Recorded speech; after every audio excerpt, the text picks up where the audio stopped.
जय हिंद। सेना भर्ती पूरे भारतवर्ष की 2 साल से कोरोना की वजह से प्रभावित हुई है और किसी किसी राज्य में तो 3 साल से किसी प्रकार की सेना भर्ती को नहीं कराया गया है। आज हमारे पास ऐसे बहुत सारे प्रश्न हैं जिसको हम भारतीय सरकार और भारतीय सेना से ज़रूर पूछेंगे और उनको जवाब भी देना होगा। और ये सारे प्रश्न आप लोग को भी जानना बहुत ही ज़रूरी है। इसलिए वीडियो शुरू करने से पहले मैं आप सभी से एक गुजारिश जरूर करूंगा कि वीडियो को आप लोग पूरा जरूर देखिएगा और जितना हो सके इसे दबा के शेयर कीजिएगा, ताकि जो हमारी आवाज़ है वो सेना के जो हुक्मरान और जो जिम्मेवार लोग हैं उनके पास तक ज़रूर पहुंच जाए और वो हुक्मरान और जिम्मेवार लोग हमारे सवाल का जवाब सोचने पर मजबूर ज़रूर हो जाएं। हम एक एक करके हमारे पास जितने भी सवाल हैं वो सभी सवाल को भारतीय सेना और भारतीय सरकार से ये पूछना शुरू कर रहे हैं कि आखिर में क्या मजबूरी है कि भारतीय सेना किसी प्रकार की सेना भर्ती या कॉमन एंट्रेंस एग्जाम को नहीं करा पाई है। भारतीय सेना के पास ऐसी कौन सी मजबूरी है जिसको लेकर के भारतीय सेना खामोश है। लेकिन हमारे पास ऐसे बहुत सारे सवाल हैं जिसको हम पूछेंगे। तो हम भारतीय सेना और भारतीय सरकार से एक एक करके ये सिलसिला शुरू करते हैं। सवाल नंबर 1 कि आखिर में सेना की जो रुकी हुई भर्ती है उसको कब से शुरू किया जा सकता है। सेना की जिन भर्तियों को कराया जाना था और उसके लिए भारतीय सेना द्वारा नोटिफिकेशन भी जारी कर दिया गया था। बच्चे जोर शोर से अपनी तैयारी भी कर रहे थे, लेकिन कोरोना का हवाला देकर के उन भर्तियों को स्थगित कर दिया गया। आखिर में उन भर्तियों को कब से शुरू किया जा सकता है, ये पूरे भारतवर्ष के बच्चे जानना चाहते हैं। सवाल नंबर 2 कि जो सेना का सी यानी कॉमन एंट्रेंस एग्जाम यानी सेना की जो लिखित परीक्षा है अब उसे कब कराया जाएगा, क्योंकि पूरे के पूरे 11 महीने हो गए हैं और अभी तक सेना की लिखित परीक्षा को नहीं कराया गया है और न जाने कितनी बार सेना की लिखित परीक्षा को स्थगित किया गया। पूरे भारतवर्ष के बच्चे सेना की लिखित परीक्षा के लिए काफ़ी विचलित हो रहे हैं। उनको समझ में नहीं आ रहा कि आखिर में वो सेना भर्ती की तैयारी कर रहे हैं या सेना की लिखित परीक्षा के लिए तैयारी करें। सवाल नंबर 3 कि अगर सेना का लिखित परीक्षा को करा लिया जाता है तो क्या उन बच्चों को रीमेडिकल कराया जाएगा। प्रोसीजर के अनुसार तो अगर 90 दिन से ज़्यादा हो जाता है तो उन बच्चों का रीमेडिकल कराया जाता है और ये जो पीरियड है कहीं 90 दिन से बहुत ही ज़्यादा हो रहा है। तो मुझे लगता है कि उन बच्चों को रीमेडिकल से गुजरना होगा और यही डर उन बच्चों के मन में भी है। जो बच्चे मेडिकली फिट हो गए हैं उन बच्चों के मन में डर जरूर बैठा हुआ कि क्या पता कहीं सेना के द्वारा उन बच्चों को अनफिट न कर दिया जाए। तो ये सवाल भी बच्चा जानना चाहता है कि आखिर में उन बच्चों का रीमेडिकल भी कराया जाएगा या नहीं कराया जाएगा। सवाल नंबर 4 कि क्या सेना भर्ती के लिए नए नोटिफिकेशन को कब से जारी किया जा सकता है।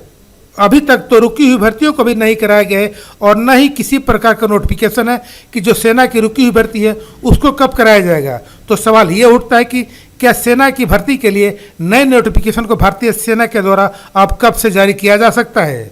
कहीं ऐसा तो नहीं कि वो बच्चे ऐसे ही अपनी सेना की भर्ती को देखते देखते वो ओवर एज हो जाएंगे। सवाल नंबर 5 कि क्या बच्चों को 2 साल में उम्र में छूट दी जाएगी या नहीं।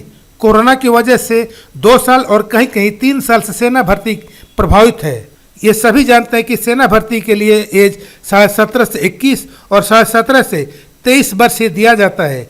ये छोटी सी उम्र और सेना भर्ती की तैयारी, और कहीं ऐसा तो नहीं कि वो बच्चे सेना भर्ती की राह देखते देखते ओवरेज हो जाए और वो सेना भर्ती को भी नहीं देख पाए। उन बच्चों की इसमें क्या गलती है कि जो सेना भर्ती को नहीं देख पाए हैं। कोरोना की वजह से बेशक सेना भर्ती प्रभावित हुई है, लेकिन उन बच्चों का इसमें क्या कसूर है जो सेना भर्ती की लगातार तैयारी कर रहे हैं और पूरे जोश के साथ कर रहे हैं। तो भारतीय सेना को कम से कम उम्र में छूट देनी चाहिए और कम से कम भारतीय सेना को उम्र को लेकर के एक छोटा सा नोटिफिकेशन जरूर देना चाहिए कि उन बच्चों को 2 साल उम्र में छूट दी भी जाएगी या नहीं। सवाल नंबर 6 जरा सोचिए कि जिन बच्चों का फिजिकल मेडिकल सब कुछ हो गया है, अगर केवल होने वाला है तो कॉमन एंट्रेंस एग्जाम यानी उन बच्चों का लिखित परीक्षा, लेकिन लिखित परीक्षा शुरू होने से पहले ही उन बच्चों को अगर एक छोटा सा लेटर दे दिया जाए कि वो बच्चे अब लिखित परीक्षा में नहीं बैठ सकते हैं, तो जरा सोचिए उन बच्चों के ऊपर क्या गुजरेगी।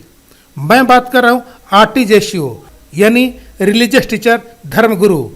धर्मगुरु के लिए जिन बच्चों का फिजिकल मेडिकल सब कुछ हो गया था, केवल बचा रह गया था तो उनका कॉमन एंट्रेंस एग्जाम यानी लिखित परीक्षा, और वो बच्चे लिखित परीक्षा के लिए इंतज़ार कर रहे थे लेकिन उन बच्चों को लिखित परीक्षा से पहले ही एक चिट्ठी पकड़ा दिया गया है और उसमें यह कहा गया कि आप रिटन में नहीं बैठ सकते हैं, आप लिखित परीक्षा में नहीं बैठ सकते हैं, क्योंकि सेना के अनुसार शास्त्री की मान्यता बीए के बराबर नहीं है। यानी शास्त्री की जो मान्यता है वो ग्रेजुएशन के बराबर नहीं है, ये कहना है सेना के द्वारा, जबकि शास्त्री ग्रेजुएशन के बराबर है, बीए के बराबर है।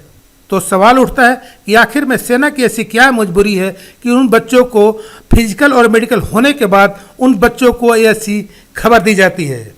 अगर इसी प्रकार की क्राइटेरिया को ही लागू करना था कि शास्त्री वाले बच्चे धर्मगुरु के लिए अप्लाई नहीं कर सकते हैं, तो कम से कम भारतीय सेना को अगले बैच के लिए शुरू कर देना चाहिए था। लेकिन भारतीय सेना उन बच्चों को लिखित परीक्षा से पहले ही इस प्रकार के लेटर को थमा चुकी है। मैं ये नहीं कर रहा हूँ कि भारतीय सेना को अपनी क्राइटेरिया में बदली नहीं करना चाहिए।